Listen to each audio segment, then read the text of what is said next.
tayo para sa hand shredded chicken.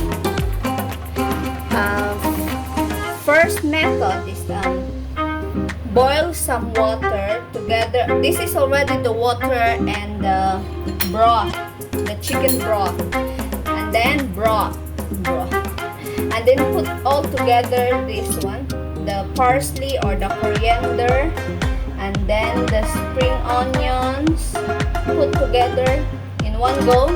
And then I want to put some this lemongrass, and then the ginger slices, and this one the garlic powder, and then the seasonings, the chicken powder. Put all together and boil together, and then let it boil first. Yes, let it boil and then cover it. And then pag mag-boil na siya, pwede niya nang ilagay yung chicken.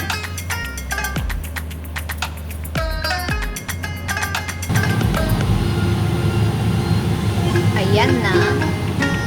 Almost boiling na. So, mag-wait na lang muna tayo ng konti para ilagay yung chicken sa loob. Ayan. Boil.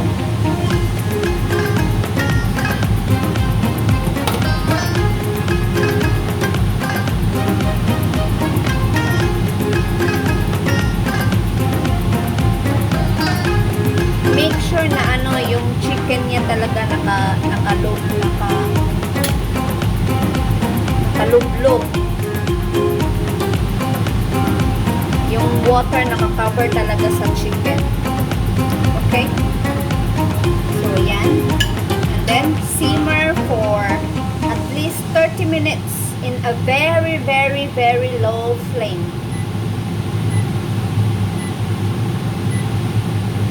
Ayan. Yan, very low flame lang yan siya for 30 minutes para naman yung meat niya tender and juicy. Yes, juicy. Leave it for at least 30 minutes.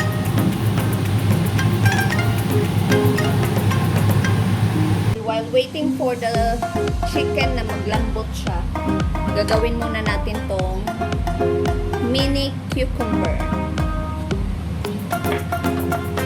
Pwede nyo din guys, anong tawag niyan? Balatan yung cucumber. Pero kasi ito si boss, gusto niya yung crispy. Kaya hindi ko na binabalatan yung cucumber.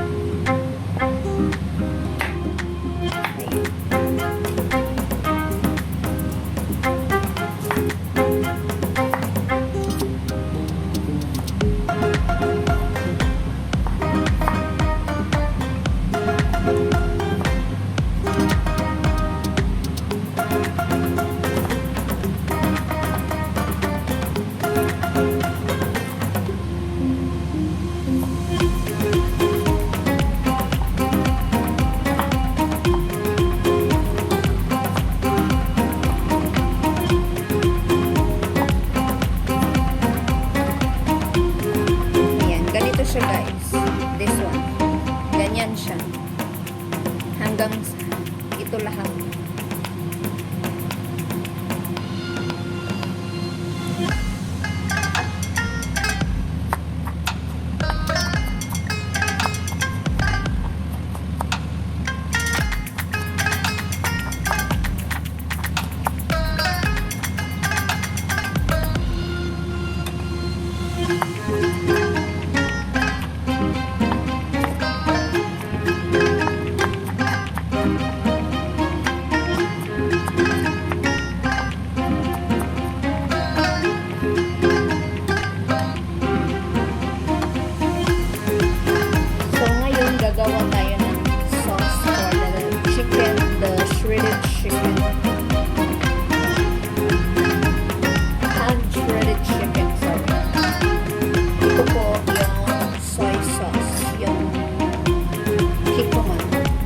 ko man ang gamit.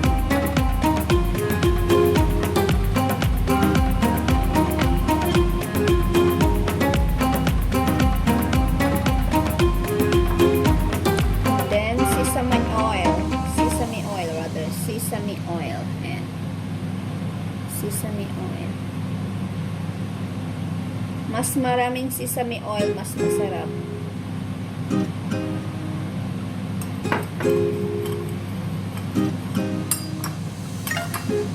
And then, some sugar. Kasi medyo maalat na yung medyo maalat yung kikoman. So, lagyan natin ng sugar para mabalance yung niya. Yung taste, lasa niya. Ayan, haluin lang ng haluin guys hanggang sa na yung sugar niya. And then of course, you need to taste it first before you put on the chicken and cucumber. Nasa sa inyo kung anong gusto nyo lasa na. Minsan kasi yung iba gusto nila yung medyo maalat-alat, na may konting tamis, tapos yung iba medyo gusto yung tamis.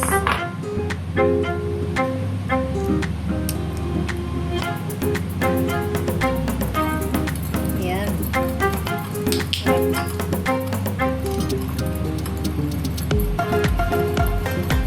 So ito na po yung yung sauce para sa shredded chicken. Later, ilalagay natin ito pagka maluto na yung chicken. Kasi ngayon, binoboil ko pa po.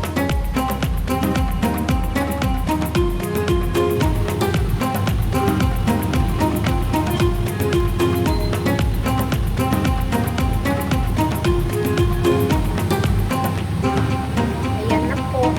Done na po siya. Then, tanggalin na natin tong chicken from this one. Actually guys, itong kung sa Pilipinas pa, sabaw na natin to dito tinatapon nila. Pero, preserve ko minsan yung mga broth talaga ng chicken.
Ganyan lang siya.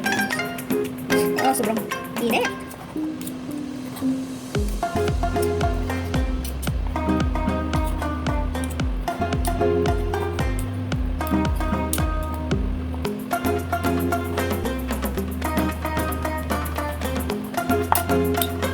Actually, pwede naman ako kamayin. Sobrang init lang.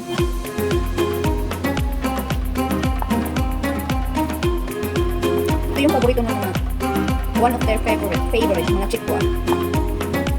Yung mga sila kasi guys, mas gusto nila yung mga steam, yung mga laga-laga lang sa bagang sa atin. Ayaw nila yung, meron naman sila yung mga prito-prito. Paborito din naman nila yung prito-prito, pero mas sarapan sila sa sa steam. Tayo mga Pilipino, hindi pa naman natin gusto yung mga steam na yan. Pero nasanay natin kami guys, kasi everyday ganito mga luto. Kami lang naman ni boss, no? Kaya kinamay. Bahala init.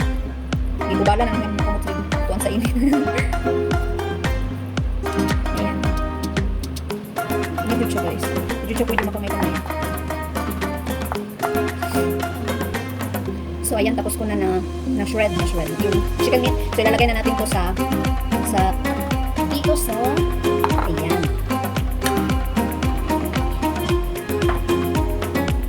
Kamay ko na guys, nalinis ang kamay ko guys.